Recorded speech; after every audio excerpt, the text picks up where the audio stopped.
श्री वेदव्यास विष्णुस्वामी संप्रदाय समुद्धार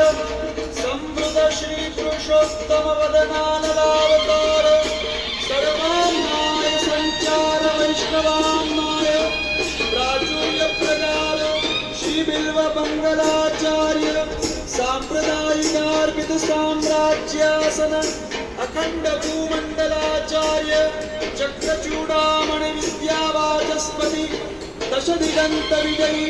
श्री भागवत प्रतिपद मणिवर भावांशुभूषिता मूर्ति पदवाक्य प्रमाण पारावार पारीण भक्ति मार्गाख्य मार्तंड षट्दर्शन व्याख्यान सिंहासनाधीश्वर श्री राजाधिराज शुद्धाद्वैत पुष्टि मार्ग प्रवर्तक आचार्य वर्य जगद्गुरु श्रीमद् वल्लभाचार्य महाप्र